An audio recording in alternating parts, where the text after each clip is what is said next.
to the February 27th, 2018 meeting of the Millis School Committee. I'll start by announcing that this meeting is being recorded and can be viewed on Mondays at 7 o'clock on Comcast Channel 8 or Verizon Channel 37. All meeting videos are also posted to the Millis Public Schools website under School Committee. I will start now with a roll call vote. Denise is absent tonight, as is Carrie. So I'm here. Superintendent? I'm present. Steve? Present. Jen? Here. No teacher reps, no student reps that I see. Jody, anybody sign in for open session? No, and the student rep might come late. He's in a play practice. That's fine. All right. First, I will take a consideration to approve the February 13th meeting minutes. Mr. Chair, Mr. Catalano. I make a motion to approve the February 13th, 2018 school committee meeting minutes. Second. It's been moved and seconded. Any further discussion? All those in favor? Aye. Motion carries. All right, next, this is part time and learning, part action item. So we'll do consideration to approve high school program of studies. Mr. Mullaney.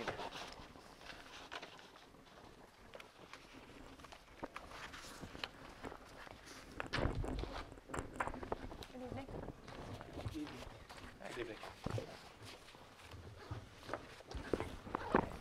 So for the program of studies, I think Jody has it in your packet. We have three categories: new classes, revised course descriptions, and then prerequisites. And some of the changes in the revisions and the prerequisites are highlighted in red. I can kind of just go through the classes and talk a little bit about the rationale, and if you have any questions, I'd be happy to take those. The first new course / program is English Language Learner program. We have an English Language Learner teacher in the high school. We have for the past 3 years. And so this was created to reflect that and to also comply with Mass state laws regarding ELL learning. So the program itself has been summarized for the program of studies, and then we've developed a course which we already have the staffing for, which is already underway. Now we'll be assigning, it's a credit-bearing course now. And that is the English Language Learner English.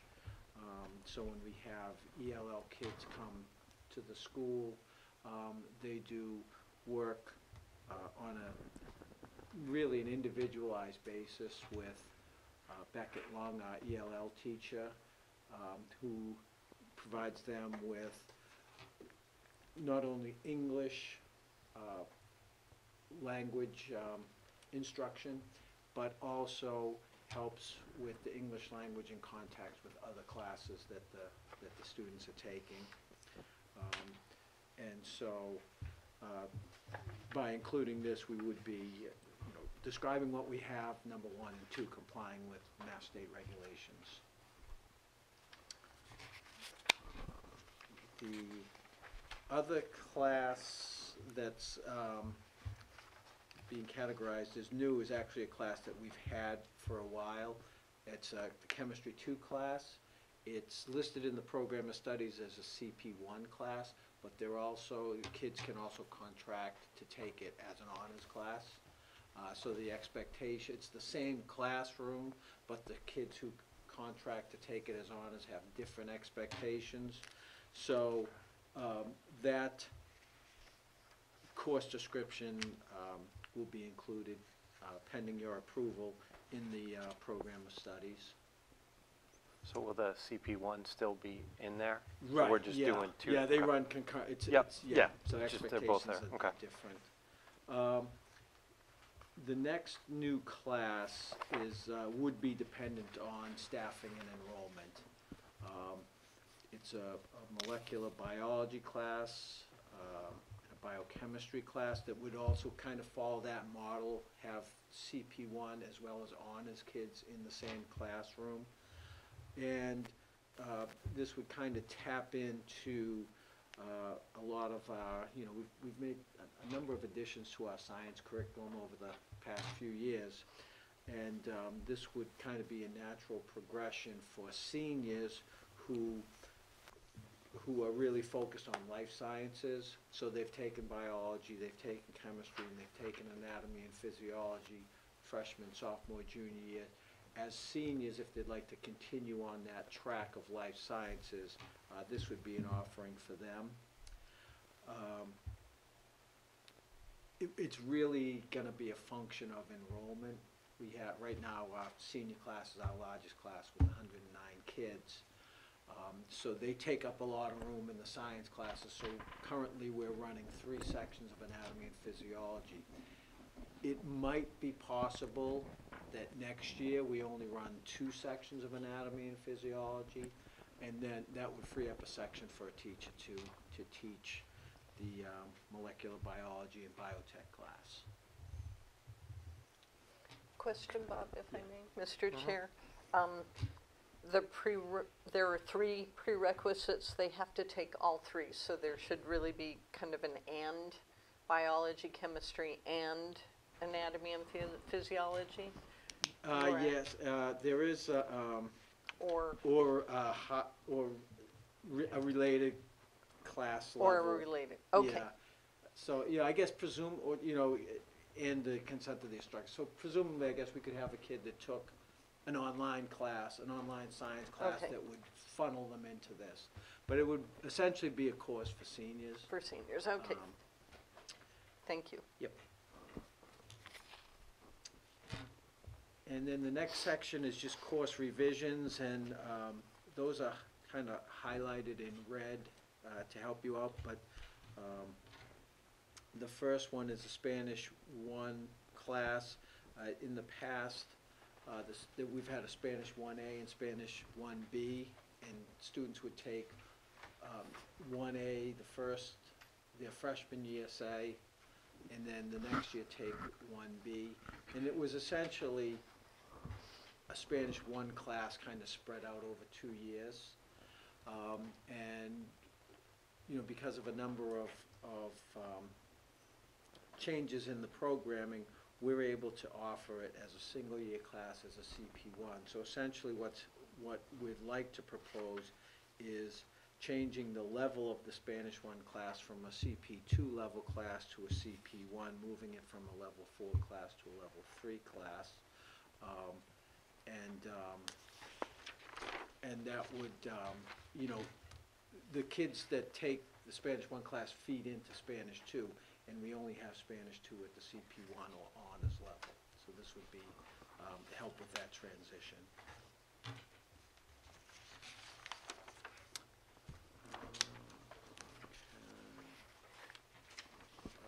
Oh yeah, and in the prerequisites, this course is for students who have had no prior Spanish or who have not successfully completed Spanish in middle school, because it wasn't just 8th grade. Some kids might have had Spanish in 7th grade, but they'd still move, they might move into our Spanish 2, but if they didn't, they'd go into the Spanish 1. Another Spanish course revision, changing some of the topics for Spanish AP.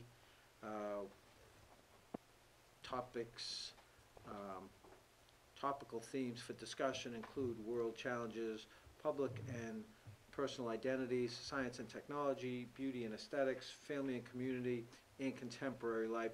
Those changes were made because the AP curriculum itself was changed through the College Board. So that's more in line with what the College Board is doing. And then the prerequisite was also a proposed change there. Formerly, it just mentioned Spanish 4 honors, but for immersion kids, there's also a prerequisite that they have an A- or higher to take that course. Reason that immersion wasn't included in the past was that it was kind of like automatic. You went right into that. But now with different online options, theoretically, an immersion kid could take a class as a senior that wouldn't be Spanish AP. Unlikely, but it could happen, so that's reflected there. The environmental science class course description was changed, basically including a description of a project that the environmental science class participates in, where they go out into various wooded areas around the school and take samples of leaves and track leaf budding and when they fall, and it's a project that's part of a longitudinal study by Harvard University that deals with the leaf fall and things like that, and how that's related to global warming. One of the things they're finding out is that the leaves aren't falling as early as they used to because the temperature's warmer. So it's part of that study. It's an excellent, hands-on project for the kids, and they're providing information and data to that study. The chemistry honors class course revision kind of deals with just more updating what some of the lab activities include. And so, they look at the food coloring. They do a lab on extracting fat from beef. Kind of disgusting, but those are things that are reflective of what they're doing in some of their labs. And it's a similar change in the CP1, just more reflective of what some of the lab activities are. And then AP Biology, there's one section that's stricken because that's no longer part of the AP exam. And then the prerequisite talks about recommendation of the current science instructor, because we could have some seniors taking AP Bio and they wouldn't necessarily have honors chemistry. They might be taking A&P, they might be taking physics. So just as a prerequisite, that instructor would be consulted on, a student who would like to take that class. And in all the AP classes, the estimated cost for AP exams this year is going to be $98. And part of that fee increase is because we've contracted with a service that does all our AP registration online now, which saves a lot of time to our guidance staff, and it also helps us with time on learning, because we're not pulling every kid that takes an AP out of a classroom to get them registered for the test. They can do it online. So that fee's gone up slightly. And then the Chemistry 2 CP1 class that has been in the program of studies, that course description's been altered slightly with new units in electrochemistry and nuclear science, and also part of that description is stricken that relates to taking the AP exam, and that's included in the honors Chem 2 course description, because it's not an AP class, but if a kid wanted to take honors Chem 2, and if they let the instructor know that they would be interested in taking the test, the instructor can supplement materials. That used to be in the CP1 description when we only had CP1. Now that we have honors, that part's gone into the honors description. And then prerequisites, the third part. Some of the prerequisite changes. The first one, Spanish 3 CP1. One of the things we're piloting this year with our Spanish 2 CP1 class, which is essentially the freshman Spanish class. We're looking at a more standards-based approach to language learning. And so for Spanish 2, in order to be eligible to take Spanish 3 at the CP1 level, a student would have to score 65 or more on for a final grade, and on an end-of-course assessment that will have the various topics, vocab, grammar, tenses, all those things that you'd need to be successful at the Spanish 3 level. So if a student were to pass with a 60, then they'd still get the 5 credits, but they'd have to do some remediation in order to take Spanish 3 the next year. And we're kind of piloting that. If this is successful, down the road we could see that prerequisite move into Spanish 4, Spanish 5, etc. And we could see the percentage go up from 65 to 70 or something like that. You know, and the goal is to make sure that when those kids move to Spanish 3, they're ready for it and they'll be able to be successful in it. Bob, if I can interject a little bit, this is part of grading for learning and grading for mastery and proficiency of the skills versus sometimes a final course grade includes homework, quizzes, a lot of work, but this is a mastery approach or a standards-based approach that throughout the district we're moving toward to ensure that even if the final grade is at a certain level, that is reflected also that the skills and competencies required for success in the next level are there. And then physics honors, the prerequisite there. A lot of the science prerequisites are going to deal with math. So, so this particular prerequisite, in addition to getting a B or better in honors geometry and honors algebra 2, a student should be enrolled in pre-calculus honors or higher.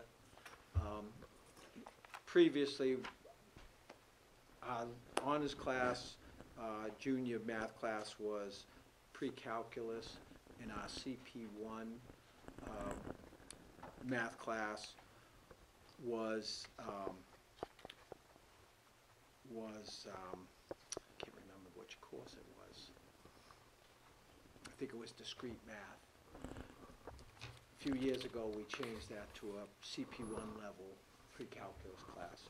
So it just said pre-calculus, so now we're saying if you're going to be on honors physics, you really need the math of an honors pre-calc class or higher. Same thing at the CP1 level, just clarifying the math requirement, concurrent enrollment in pre-calc CP1 if it's a junior, introduction to calc and stats if the student is a senior, or a higher level class. Anatomy and physiology, a slight change to the prerequisite there is proposed. Instead of a C or better in both biology and chem, CP1, a C+. Part of the rationale for that is just students who have been successful in the A and P have had better math grades, and in the past we didn't have as many science options, and now we have the environmental science class and we have the current topics in science class, which don't have as much of a math component as some of the others. So you know, there's an option for those kids, and again, that might be one. In a few years, we might see that go up to B- or something like that.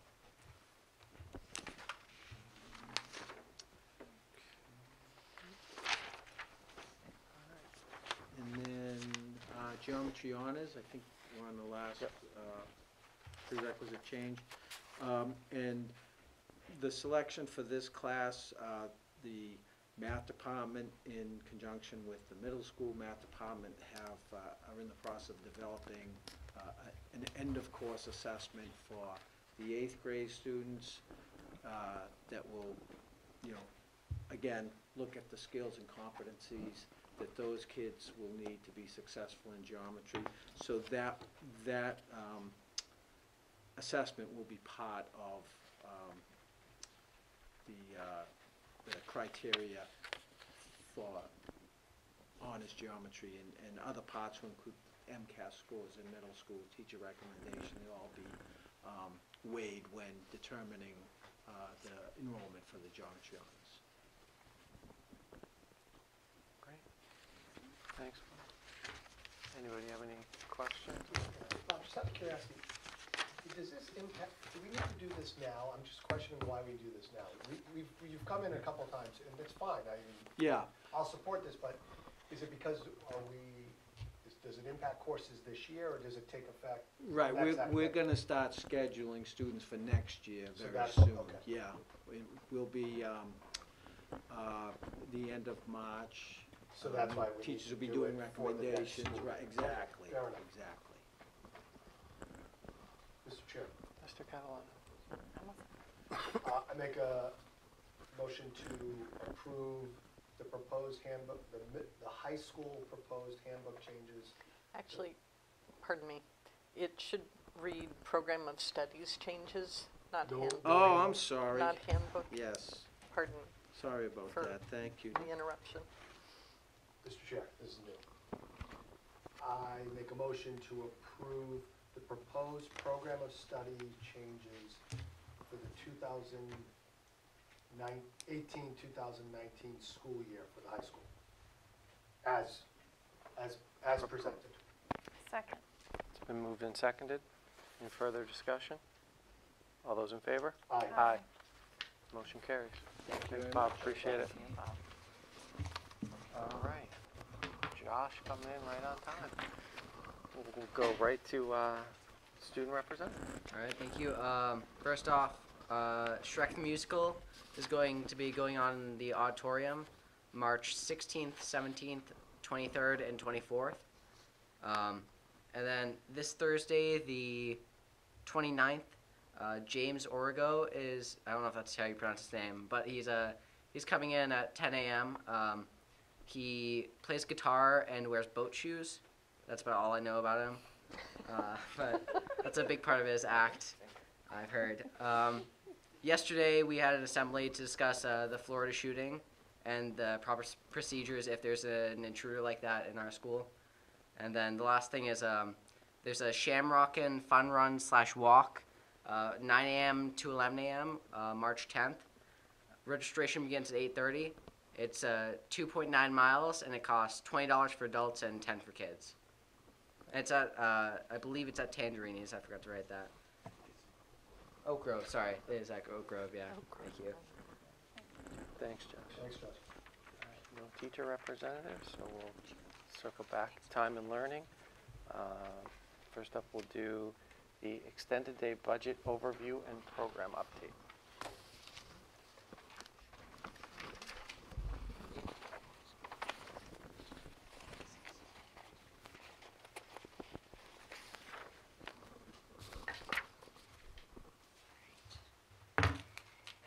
Thank you for having me. Welcome. This is Welcome. my first time here, so bear with me as I'm learning some of the procedures. Ms. Gustafson asked me to prepare a little bit of an outline of what we've been doing so far since I've come on board, and I think the committee was interested in where we are financially. So I prepared that, gave that to you, and I'll just go over a few of the highlights, if that works, and Yep. answer any questions that you might have. The extended day program, as you know, has a number of different components. Right now we have over in the annex the Toddler Program and the Preschool Program, which runs full day 7 to 4:30. We also in the afternoon have the kindergarten after school program over there.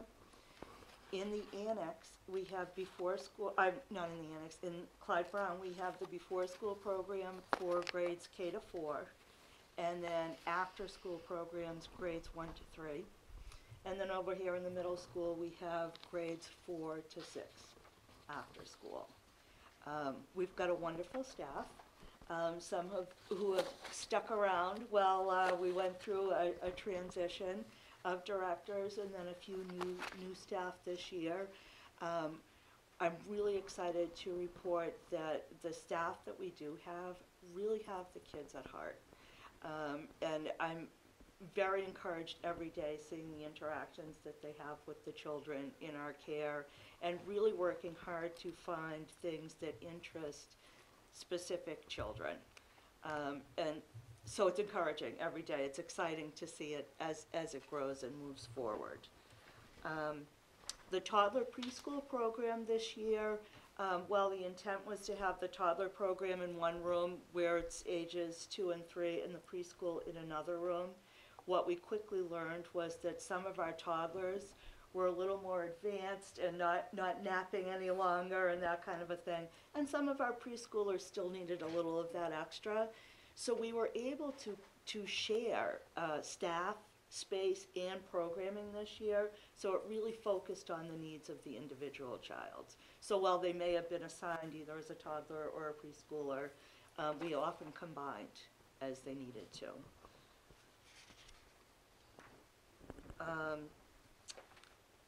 Over this past year, and I've been here just over about a year, we've really been focusing on meeting some of the standards of quality school-age care. That's been one of our biggest focuses this year, and I use as a guide for that the National After School Association Standards for Quality Care, as well as the EEC licensing regulations, and that's the Department of Early Education and Care.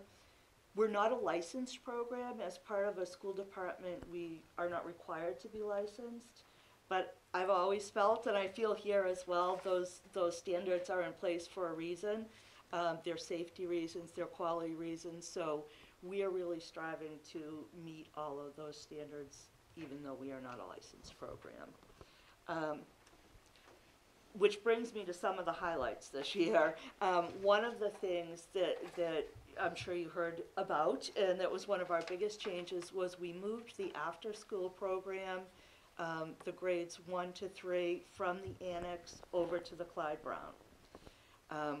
We did it for a number of reasons. It wasn't without a few bumps in the road, but every change has some bumps in the road. But the main reason was for the safety of the children. The program has grown. So in the annex, I don't know if you've been in there or how familiar you are with it, but there were 2 classrooms, smaller than a regular classroom, that were meant for kindergarten and first graders in one room and second and third graders in another room.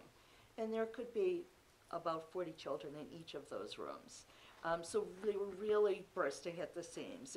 They couldn't provide as much curriculum. Safety was a concern. So that's why we moved it into the Clyde Brown, to make it safer and to be able to offer more variety. And we're excited to have a partnership with Mr. Phelps, who encourages us to use other spaces in the school that will make some of those activities more appropriate. So that was one of our biggest moves. We also hired a site coordinator for our kindergarten through 3rd grade, so that there is somebody with direct care with the children at all times, but also with a strong curriculum background in terms of school-age care. We've got similar philosophies. She definitely believes in the power of play, and she believes that play is learning. So we're trying to focus on some more structured play that gives the kids a lot of opportunities for social learning, as well as what I call secret learning. So they're learning some things from the STEM activities they're doing. I can tell you right now, 2 of the biggest hits are the Lego Club and the Magnetiles.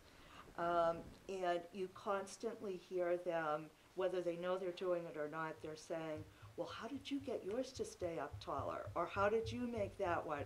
And they're really having those conversations that are STEM conversations, and they don't know that that's what they're doing, but it's exciting to watch. It's really exciting to see them do that. And I can say Ree Callahan, who is our site coordinator over there, has had a huge impact, even bringing many of the supplies from her own collection, which is wonderful to see. We actually, one of the other things that we did this year was we provided each of the programs with a cell phone.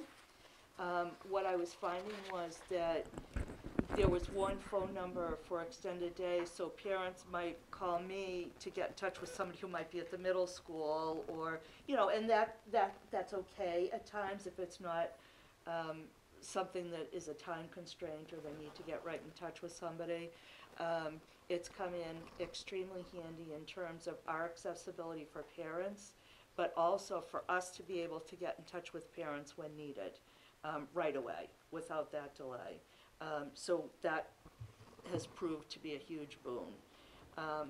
We adopted our Unipay online payment system this year, thanks to April Yu helping us with that, and it's been a big success. Parents have loved it. I don't have the numbers of what the percentage is of parents who are still writing us a check or who are paying online, but that's something I will look into.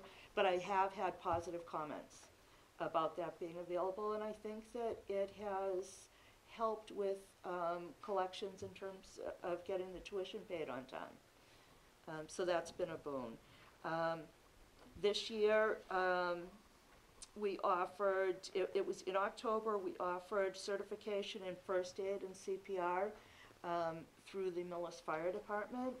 They were very accommodating. They included AED and EpiPen training. We do have some children with food allergies, no bug allergies this year, I don't think, but it was a boon to have that there, and they were very accommodating. 10 of our staff participated in that. The majority of them were new certifications. There were a few that were recertifying. And we've actually had conversations with them, and they've agreed to do that with us each year. So I'm excited about that. Most recently, actually within the last 2 weeks, we hired a behavior consultant for the full extended day program. So it's somebody who's going to work with us 2 hours a day on average, depending on what the needs are of the children. And her role is still being defined, but our main goals are, number one, to provide direct support to children who really show that they need it during those after-school hours. And two, to help train our staff to respond to those kinds of behavior issues that maybe we just don't have the tools to respond to yet. So she's done a lot of that already by example, and has had separate conversations with me and Ree in particular, but also some of the younger staff who are showing great compassion to the kids, and really the capacity to learn, oh, this is okay, this is all right, we just need to respond this way to this child and this way to this child. So it's been exciting. What's really lovely about it is that it's Paula Damaris, who is the BCBA at Clyde Brown, so we have that continuity of care. And the kids are responding really well to that. They know her, they know the expectations, and so it's been lovely. Some of the things that I didn't put on here that I did want to mention, and I thought of it on my way in this morning, of course, is one of the changes we made was locking all the doors in the annex now, which was near and dear to my heart right from the very beginning. Those doors had been open in the past, so that to make it convenient for parents to come in, pick up their kids, and there were great reasons to have it that way. Sadly, our changes in society are such that maybe that's not such a great idea now. So we went through some growing pains with that, but they are locked at all times now, and I feel very proud of that, and I feel like our kids are that much safer, as well as our staff. The other thing is we've been focusing on communications, and some of what I've learned very early on is people want to know sooner what's coming next, what's coming down the pike next. So one of the things we did was we developed a Facebook page. We're not using it to its capacity yet, but we have started to use that, and we're excited about that as another tool for communicating. So what's to come? So much, but I highlighted a couple of things on here. One of the things that you may have heard about is that we're intending to phase out the Toddler Program. It's been a wonderful program. I've heard good things about it, but I've also learned that the interest has waned quite a bit. We definitely look at the financials in terms of, is that a program that makes money for the system? Can we get by? You know, who needs this program right now? It has waned. So what we intend to do is phase it out such that nobody who's already in the program is affected. So if there are toddlers in this program right now, they'll still be in the program throughout and can stay with us through 6th grade. So the way we're doing that is right now, the minimum age requirement is 15 months for a toddler to be in this year. Next year, it will be 24 months, so all the ones who are already there will be able to stay with us. And if there's anyone new who's 24 months and older, they can come. And then the next year, it will be 36 months. They'll be 3 years old and eligible for the preschool program. That being said, one of the things that I think we're looking toward is putting a little bit more focus on the preschool program and taking that to a different level. Well, it's primarily recreational based right now. They do a lot of learning that's social learning and learning through play and all that, but we're interested in exploring an academic component to it. Right now, most of the kids who are in our preschool program are with us, for example, from 7 to 9 o'clock. Then at 9 o'clock, they go to Clyde Brown for 2.5 hours in the preschool there. And then at 11:30, they come back to us for the remainder of their day. I don't know if it's feasible, but what we're exploring and what I'd love to see is doing that all within our program and beefing up that curriculum so they do have that academic portion of it while they're with us. So that's one of the areas that we're looking to explore. Definitely need to incorporate more staff training and relevant staff training. For the most part, with the exception of preschool, most of the staff that we have for school-age care programs are transitional staff or part-time staff, or they're doing this on top of something else. So some of them may work from 7 in the morning till 7 at night. If they're, working before school, then they're teaching in a classroom all day, or going to college, and then they're coming for after school. So they're not really gung-ho at 7 or 8 o'clock at night to do more training. So we're really trying to find opportunities that can be convenient for them, maybe things that we can even do during the day, but also be relevant. They're thrown into these positions often without a lot of background or training, and we'd like to make that helpful for them. So that's something else we're looking into. Definitely safety standards and protocols are on the top of that list. Core competencies, what are the expectations for school-age care professionals, and how do they know, and why do we make those decisions? And then safety care training as well. And we've actually talked with Paula Damaris about that, and she's very interested in helping us with that. Another thing that I'm very interested in looking into is a child care software management system. Right now, everything is Excel spreadsheets and paper records and that kind of a thing. I did work with a system when I was in Wilmington called Easy Care. I know for a fact that they cater to all different size districts. I just don't know yet what kind of a cost that would be.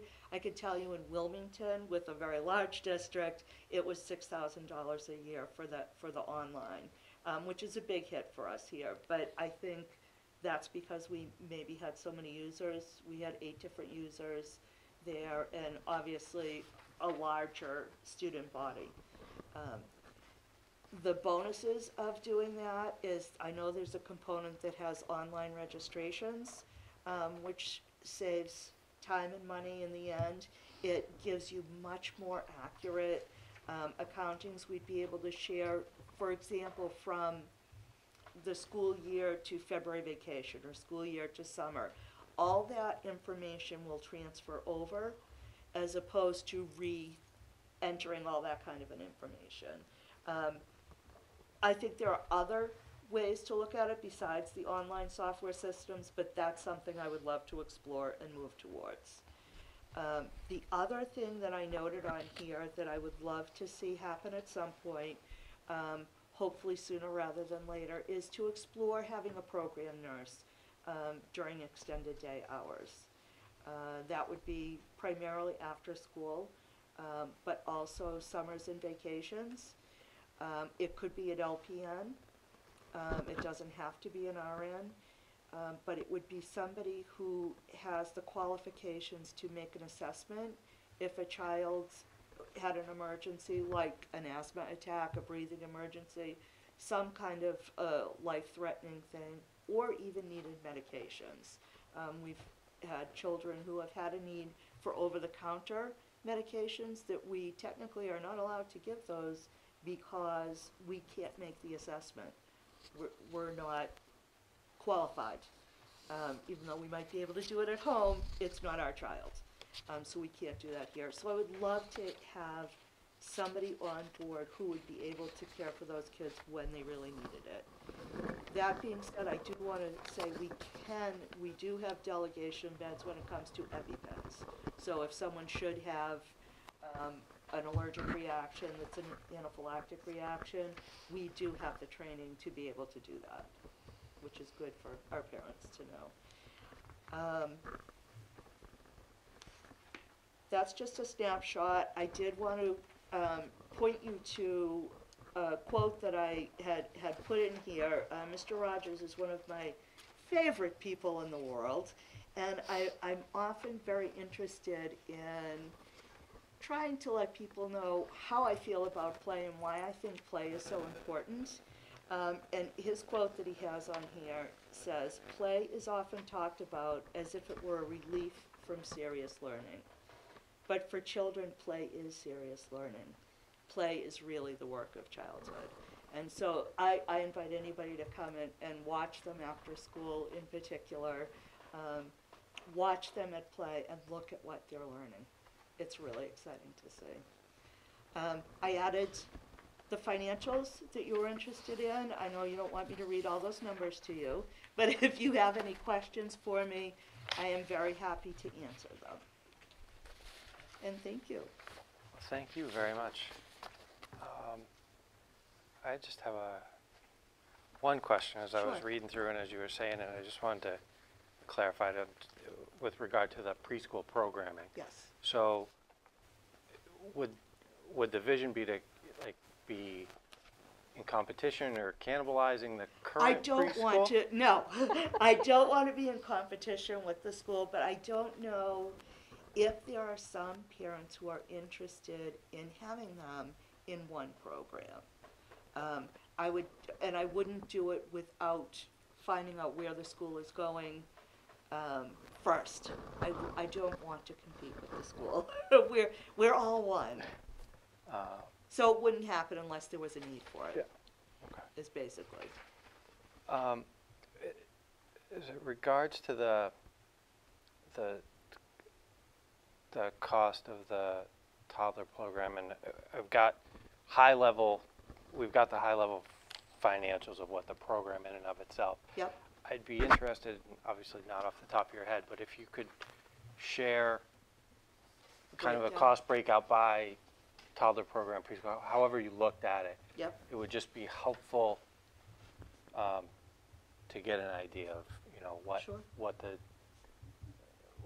based on the overall financials, which by and large, with a couple blips a few years ago, it has been profitable. So my guess would be the toddler program is operating at a deficit or loss, and the other Well, ones someone are. else's. Right. So it'd just be interesting to see that, because I also look at the other things that you're talking about adding, and that cost has to come from somewhere. Yes, it does. So, I don't know off the top of my head, I don't know what the current cost, tuition rate is for extended day by breakout, but I would imagine if you're adding a nurse and et cetera, that's Right. a pretty big jump. It is. So if it's, if removing the loss on the toddler program is allowing absorption of these other costs that without huge increase in fees, then that's, Yeah, how that would be helpful to just have the breakout. I agree. that. I'll get that. That's it.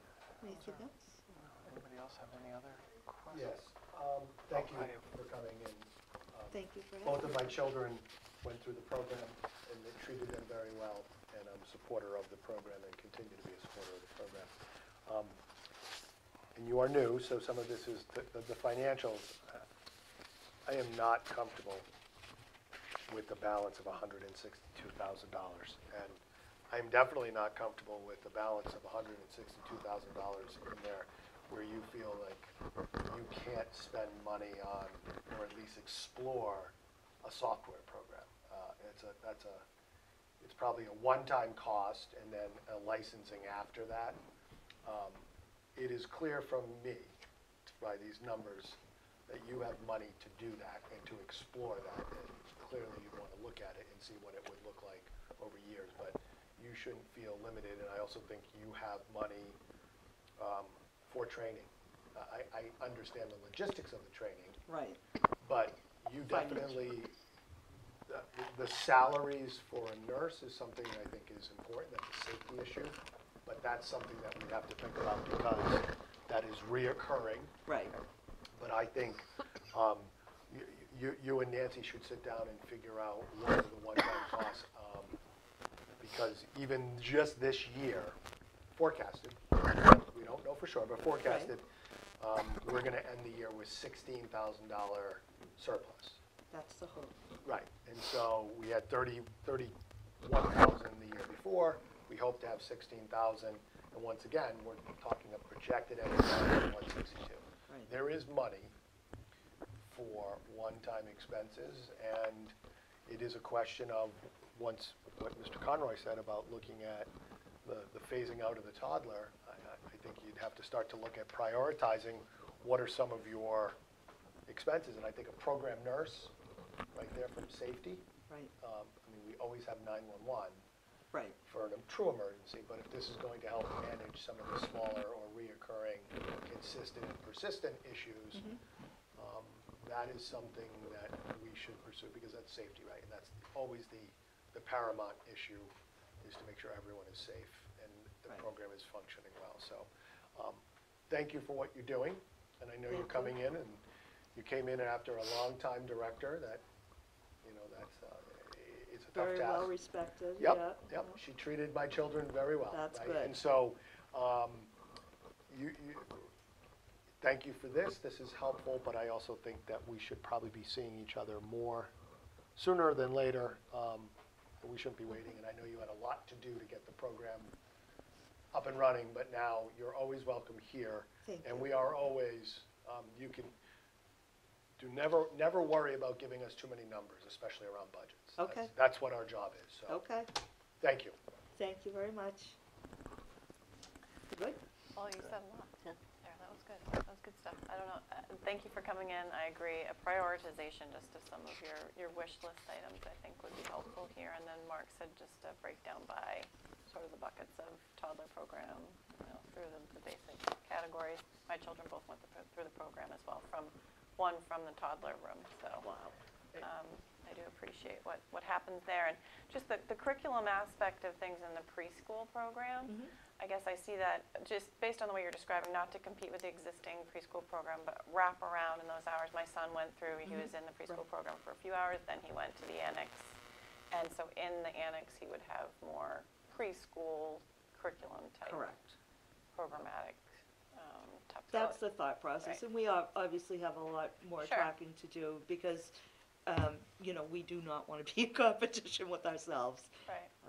But if they're only in a half day or 2.5 hours in preschool anyway, then But and they're already in the but room with you. part of what this is actually keeping them for those 2.5 hours instead of sending them. Instead of saying. Well, it could be right, but I think the intention is not to compete at this Well, point. right, Right. yeah, but, Yeah. And so, for both of you, but Nancy, so when we do have another visit, maybe when we prioritize, maybe we start looking at the actual budget implications. Just- Jean did provide all the backup information with April. They worked together, and we can send that to the committee. But I do agree that, you know, Jean and I have met recently a couple different times to talk about programming and potential things for the future, so that before the end of the year come back to school committee with your priorities. I do have to say that having had, was it 16 years experience in Wilmington? 17 years experience in But Wilmington. who's counting? It's been, Jean has definitely focused on improving quality of programming and having, you know, I think a very good effect on the program. It was a strong program to begin with. My kids went to the toddler and one of them to the toddler and the preschool program. But I see the differences, and I appreciate those differences. She's also turned it, you know, back to a profitable situation where you can look at further program improvements within budget. So I will meet again and come back before the end of the school year. So just the last concluding. So we're bringing in enough revenue to cover our salaries and expenses, but we do need to look at chipping away at that ending balance. We shouldn't be keeping 160 or 150,000 plus. That's too much. That's beyond the buffer. And Well, that's not your No, fault. I You inherited actually- the money. Yes, I did, but I actually was taught where I came from that you should have at least 3 months of operating costs in your budget at all times, which would be about 150 to 160. So I didn't think it was way over, but I hear what you're saying. We can continue the conversation. Yeah. And I mean, I think that really it is determining what the basis or rationale for whatever Exactly. that balance is, either setting some minimum threshold that this is where we want it to be, and then if we're higher, then, or we're going to keep it for an investment in If we X, know something's maybe coming, 2-3 yeah. years down Yep. the road, whatever it is, but more having it, consciously having the balance versus it just builds and it sits there and Right. That's right. we're That's not correct. paying attention to it. Thank you. Thank Thanks. you. Thank you. Next, we will have our technology update.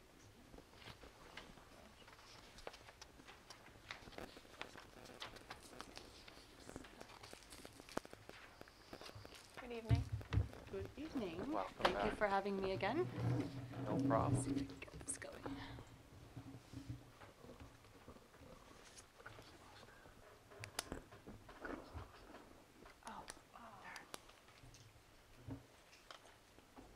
We're in. All right.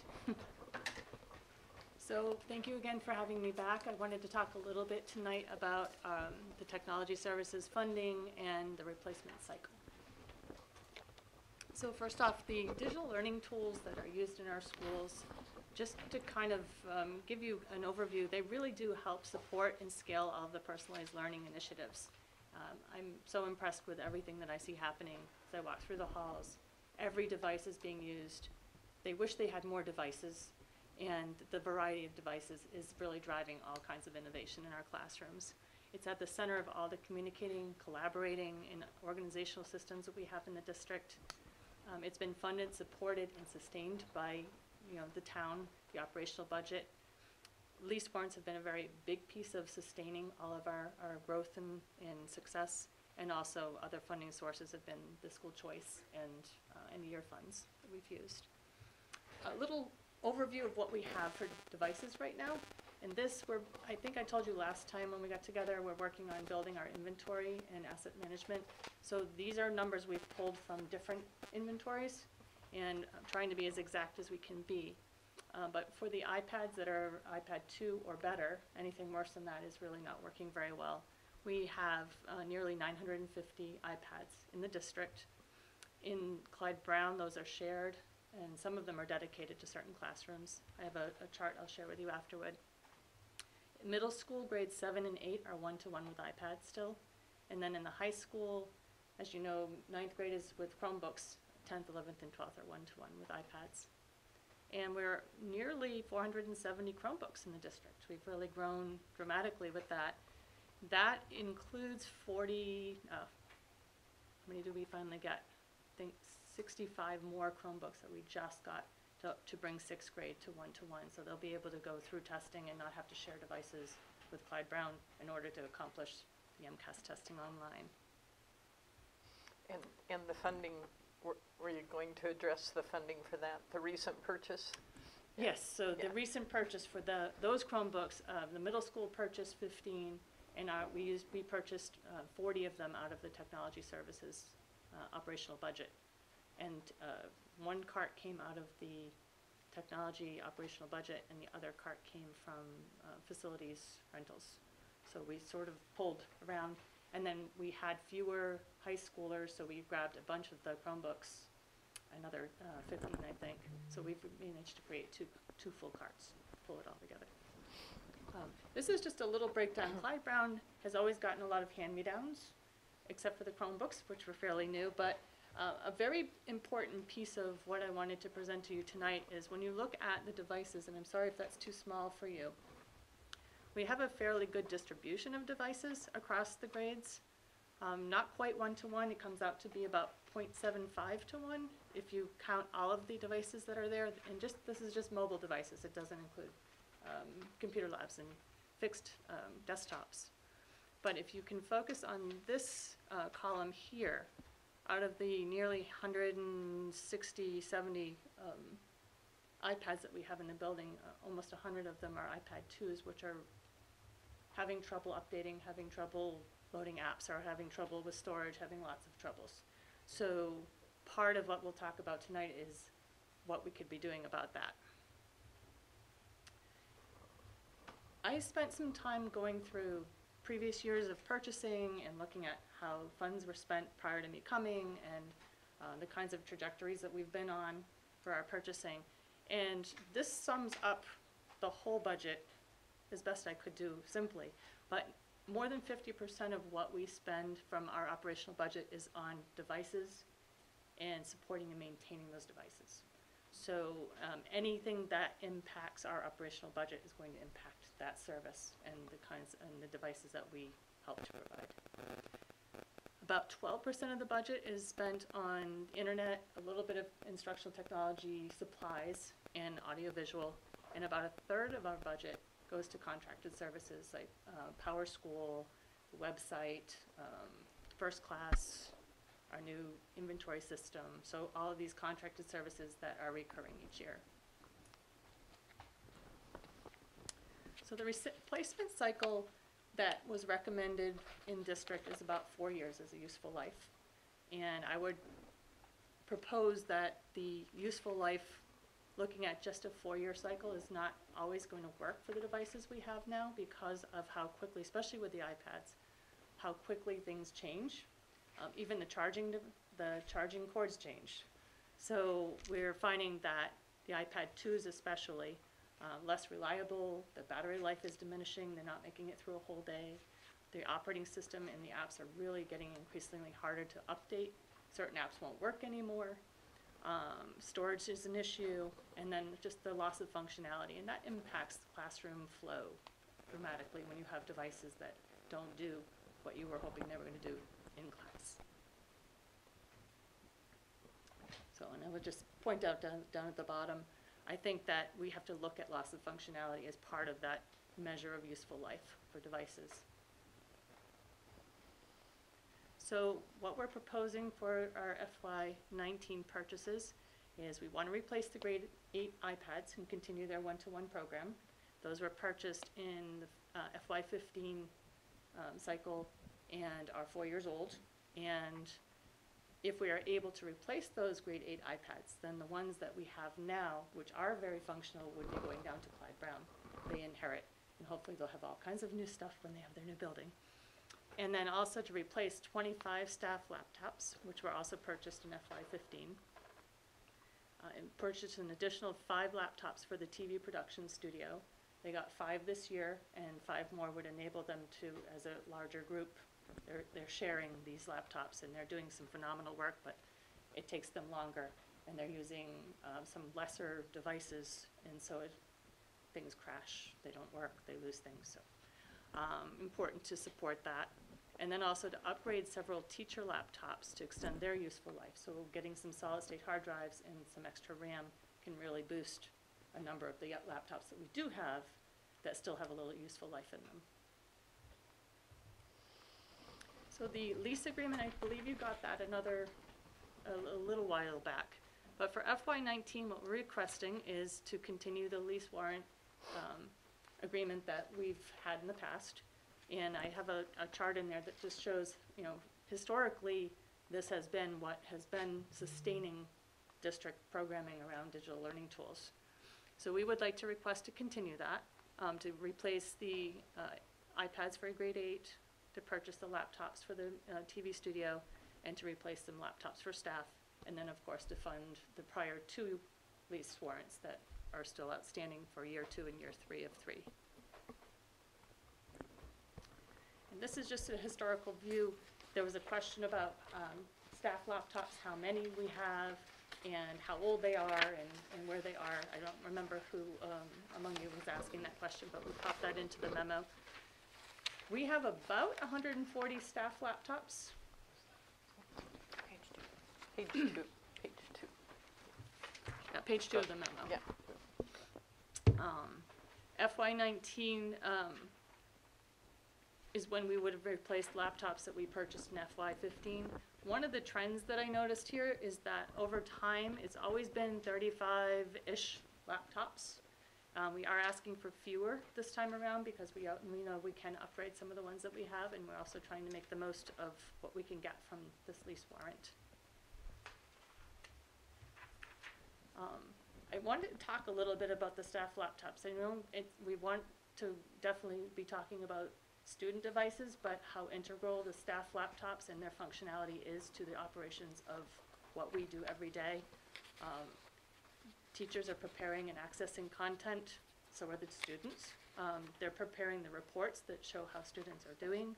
They're planning and delivering lessons, collaborating constantly with each other and with students and with other staff, other districts even. They're collecting data and using that data to inform their instruction.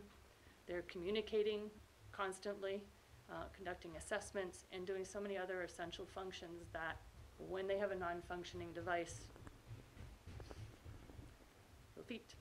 when they have a non-functioning device, it really does cause a dramatic shift in how that staff member functions in their day. It changes everything. And when you've got a room full of students with devices and you don't have anything to teach with or conduct your business, it has a big impact. Maintaining that replacement cycle means that we would have a deployment of well-functioning devices, which equals a lot less support and repair going on. It means less downtime for teachers and staff. It means updated features and security. It means better functionality. We have a phenomenal team. They give superior service to all of our teachers and students. They're always coming in and out. We're always running all around the district, and the amount of time that's spent fixing those older laptops really sucks the time out of the time they could be spending on so many other things supporting in the district. So all of those reasons are very important for maintaining that If we don't have the lease warrant funded this year for some reason, Plan B would be to upgrade more teacher laptops, but that would probably come out of the operational budget, which, as you saw, is already stressed. We could skip a replacement year, but then we deal with the functionality issues that we were talking about. And another thought was to look at a cost analysis from Apple to see if maybe purchasing was more cost-effective than leasing. They also have the lease, you lease for 2 or 3 years and you return a non-end-of-life device and they buy back, essentially. So that's an option to explore that as well. So we are requesting the $69,900 for the lease request this year. And I always say sustainable funding supports successful technology planning. It really does. If you are up and down or skipping years, you're always playing catch up and always trying to get that back. And I think the successes that teachers and students have made in this district, what I've seen since I've gotten here and the quality use and integration of technology, just sustaining that is very important to the work that everybody's already doing. These are all things I think I've said already, but you know, maintaining that, having the tools for our learners, and sustaining what we're already doing well. So I'm hoping you have some questions. I will try to answer.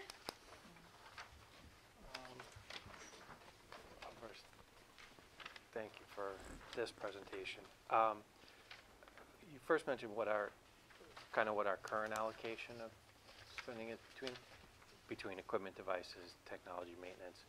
Is there an idea?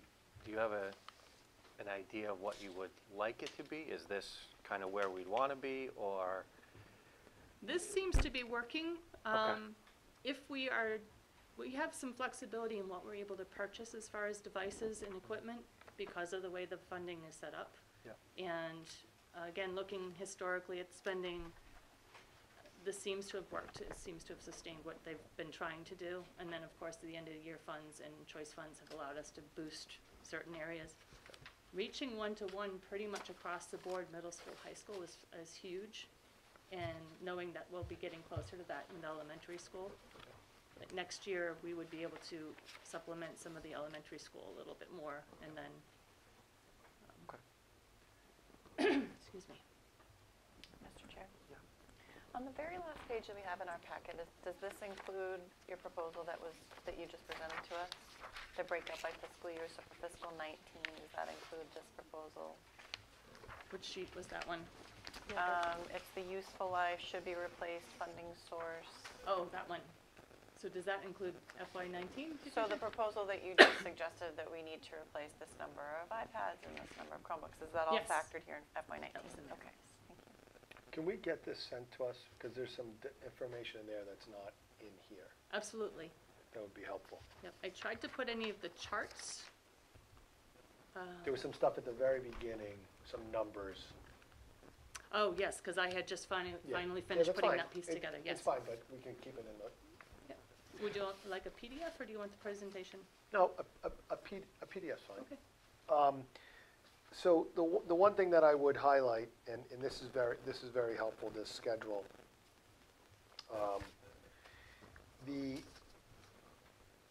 We're creeping into areas with our choice, and I know that in both 19 and 20, you have end of year / school choice, so it's whatever kind of could show up. Mm-hmm.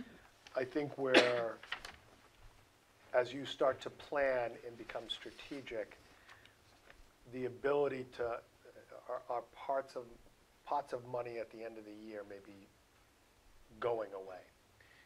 Not that we've had a lot, and we have had a couple of years where we've had a decent amount and we've made some purchases, but so when you start looking at this network components and the wireless network upgrade, I would love to be able to have money at the end of the year, but we may not.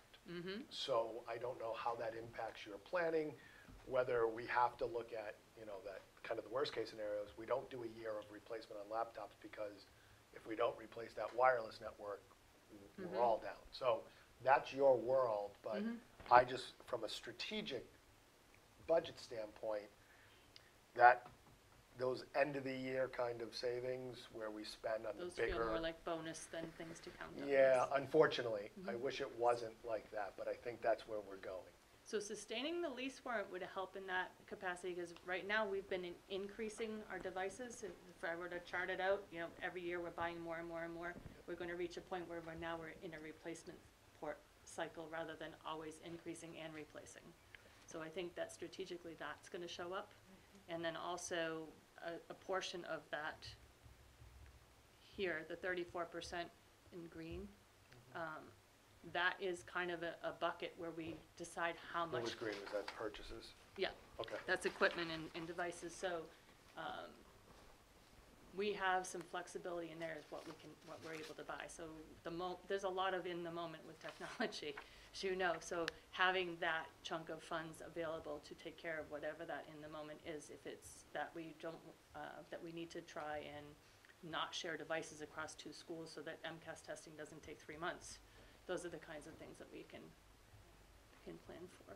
Yeah, I and do think that having that less of a 2 curves going of increasing, purchasing, and replacing is going to make a big difference. And we defer to you on what equipment you need, right? I mean, that you're the expert, but I was merely just gonna giving you not the worst case scenario, but start to think about that as you're planning ahead, that we may have to be adjusting kind of midstream on some of these projects. And maybe some of these are kind of wish lists, and maybe we don't need them in those years, but there'll be a point where they're critical.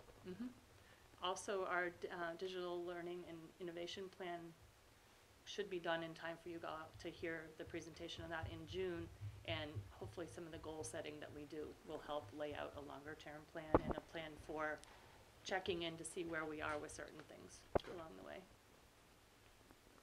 Very helpful, thank you. Thank you. Anything else? Very comprehensive, thank Yes, you. very good. Thank you. Thanks, Jen. I'll get that along to you guys too. All if right, you have appreciate stuff. that. Next is superintendent's report. Anything? Actually, no, the committee had asked about some information around truancies, and I've put that in the working session Okay. So we'll do it folder. then, okay. Other than that, I don't have anything else. All right. I am. Oh, well, yes, I do. Pardon me. I do want to say we've met as an administrative team, and we're meeting tomorrow with Chief Sophia around both school safety issues and also our district consideration of upcoming student walkouts. And Mr. Mullaney has, and Maureen Knowlton, they both had school assemblies with their students yesterday. And also Mr. Mullaney, we've disseminated some information to all staff, and we're getting input from students and teachers on some thoughtful responses and things that we'll be communicating out to the parents and district-wide within the upcoming week or so. So it is being discussed, you know, a lot of thoughtful reading about all the from all the resources that are out there and available to us, and we're moving forward as we always do each year in terms of looking how we can make the schools as safe as possible for all students. Mr. Chair.